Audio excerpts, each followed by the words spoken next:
leave the area closest to the sea of the appellation of origin, Rías Baixas, to go inland. Next to the Minho River, which borders Portugal, is the subregion of Condado do Tea, which receives its name from its tributary, the Tea River. I'm in Salvaterra do Minho, looking forward to meeting Isabel Salgado de Andrea, Fillaboa's winemaker. We are now in Fillaboa. Fillaboa is a state that is 74 hectares and of surface, total surface, and it has a wall of stone rounding, and also we have 54 hectares of vineyard planted of 100% Albariño. In front you can see Portugal, and you can also see the Tea River. We are now in the Condado de Tea, which is a subregion of Rías Baixas. Fillaboa has a long history. Isabel tells me that we have to go back to 1898 to understand Fillaboa, for they used to send their wine to the Spanish Cuban colony, and that the name of the winery comes after an old legend. A count has 3 daughters, 2 very bad, and 1 was really nice. So the count left the best estates to his good daughter. Mm-hmm. So then the name of Fillaboa in Galician means good daughter. Okay. She also tells me that back in the 16th century, the former owners were noblemen, and about the specifics of Fillaboa, 74 hectares, of which 54 of them are destined to vine cultivation in 12 plots, now owned by the Massaveus. And we are close to the Minho River, very close, so the soil is really particular because we have the bedrock is granite, and then we have a lot of rounded stones, clay and sand. And it's a very good soil for vineyards, for Albariño. And also we have the influence of the Atlantic Oceans. The weather is also very, very special. We have rainy weather, humidity, but during the summer are very dry, so we have very good ripening and very good quality. Years ago, we have a lot of rain, more rain than now during the summer. Now there is no rain, and we can go to the harvest earlier than before. Than before, yes. Okay. And have you noticed any variations in the grape? Yes. Like, I don't know, more alcoholic content? More alcohol content and also less acidity. Now it's very well balanced. Mm-hmm. We have a very well balance, but we don't know what will happen in the near future. This is prune, finished. We leave a lot of buds. Because the Albariño is very vigorous, has a lot of, is very strong, and we have to lift a lot of buds, so we have a high production. Okay. High production, and the vine is well balanced. Isabel points the name of the different plots and trailing systems. Yes, we have here an espalier and Albariño vine, Mm-hmm. and you can see now the bud breaking is taking place. You can see there Carasol, and where we are now is Monte Alto. Okay.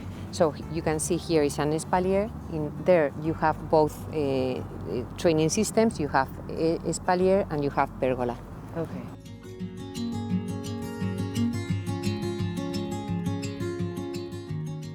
Surrounded by a wild wind that predicts the arrival of spring clouds, we walk through the vineyards on our way to the winery.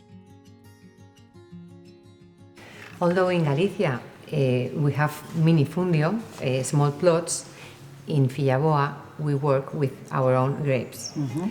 So now we are in the winery where we have all the stainless steel vats. There are 15,000 liters of capacity. And here we make the alcoholic fermentation, and also we keep the wines over the fine lees after the alcoholic fermentation. So exciting. Yes. There are the fine lees that are the dead yeasts that are protecting the wine from the oxygen, because they consume oxygen, and also they are giving to the wine some things like manoproteins, and that gives to the wine volume along the time. It's 2020 vintage, and this vintage is very, very, very fruity. A lot of peach, pineapple, and citrus. That these are the typical aroma from Fillaboa.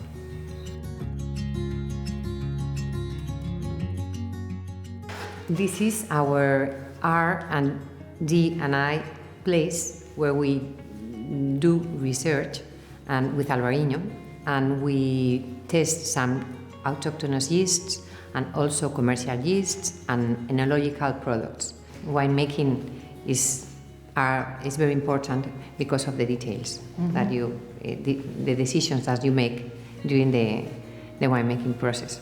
How many vats are there? Yes, there are 28 vats of 35 liters. Do you work with your own yeasts? Yes, we work with our own yeast from Fillaboa. Okay. Isabel tells me that as like as an Albariño has a fan of details in its elaboration, a Cruzeiro is also an identity sign of Galicia, and explains to me an old saying. Capilla, palomar, hórreo, ciprés, pazo es. A pazo is a manor house, and it has all these things that I mentioned before, and it's a manor house of a granite, like a small palace or small, but typical from here, from Galicia. I got it. So in order to be a pazo, it has to have a chapel, a dovecote, a granary, and at least a cypress. But this pazo also has a marvelous collection of ancient art pieces and an impressive garden.